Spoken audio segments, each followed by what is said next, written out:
Hey, what's going on, man? This is Big Grime. I'm going to show you how I record and mix rap vocals. It's going to be a several part video. This part, I'm going to show you how I pretty much set my vocals up, or set everything up for me to do a great vocal recording.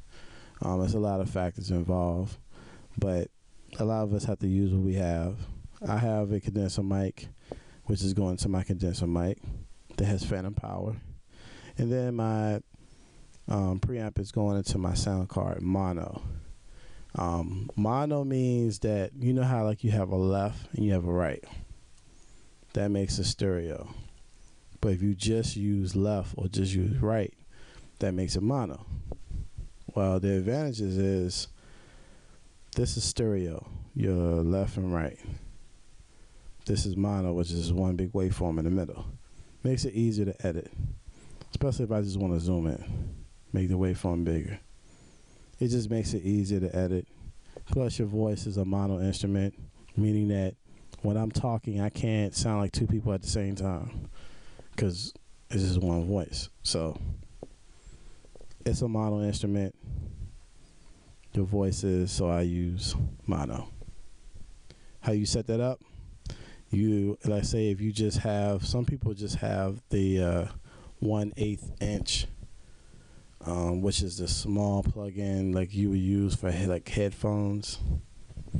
Not recommended, but if you have that, you don't really have the choice to plug in a left or right. It's gonna go in stereo, but you do have a choice of how Sonar reads it, which you go to your input up here, and then it'll give you an option. They usually don't give you this many options, but let's say you just have a left, right, and stereo. You pick left or right, and then it'll record mono.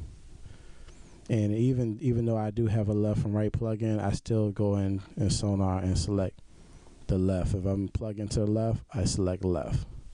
That way I can get my mono recording. Something else that I do, I also compress my vocals as it going in. So either you can buy a hardware compressor where you have your mic plugged into your preamp into your compressor, then your compressor into your sound card. Or if you have software, like I have a software where it came on my sound card where I can add effects onto my input. So I can put the compressor on the input, and then by the time it hits Sonar, it's already compressed. Beautiful. Just like these vocals here, that's what I did. That's why the volume is even. You don't see any peaks anywhere because I compressed the vocals as they were going in, but I only did it slightly. I didn't do a hard compression, because the harder you compress, the more it can take away the quality of the vocals. You don't want to do that. But it's pretty nice and even. Makes my job a lot easier. It sounds better right out the gate. When I record people, they hear the mic like, oh man, how much is this mic? This must be an expensive mic. And they don't realize it's the compressor. I mean, the mic is decent, but it's not that great. But the compressor makes a world of a difference how it sounds off the bat, and it's great. But if you don't have that, let's say you don't have the hardware compressor, you don't have the software you can put effects on the input, still you can do it in Sonar. What you do is right click, insert send, and you would do new stereo bus. Now the thing is, I already have it set up. I have an effects sim 1, which if you use the template, like 16 audio template, it'll already set up a effects sim bus for you. But if you don't have it already, you can do that. Just go to new stereo bus. When you go to new stereo bus, this will pop up at the bottom. You'll see, I think it's called new stereo bus 1, and then you'll see post and this send level and panning. So what you do is click this box to turn it on. Go to your mixer, and it's going to be in between your master and your regular faders. Sometimes they'll be closed like this, and you don't see it. You be looking for it, you don't see it. So what you gotta do is pull this apart, right here, and then you'll see it. Alright, so basically I look for effects in. I see it right here.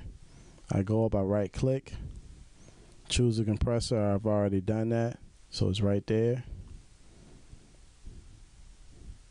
And then make sure I click this, which is the input echo, because once you click that, then you'll start seeing your vocals go through that compressor.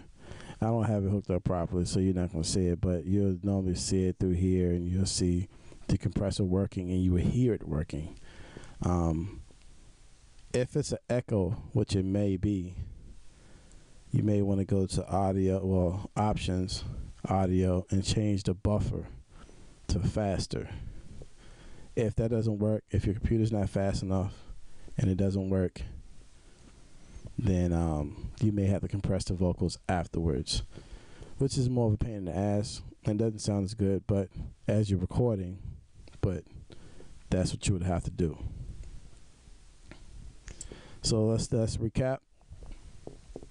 Record mono, add a compressor on the input, so you can it'll sound better to the artist and the headphones, and it'll make your job easier because the volume on your vocals will be more level and more even. All right. So next, I'm going to show you. What am I going to show you next? What to look for in the vocal recording, because a lot of times too, depending on the artist, is the quality that you get out too. If you have an artist that really don't know how to do good mic, speaking in the mic, or if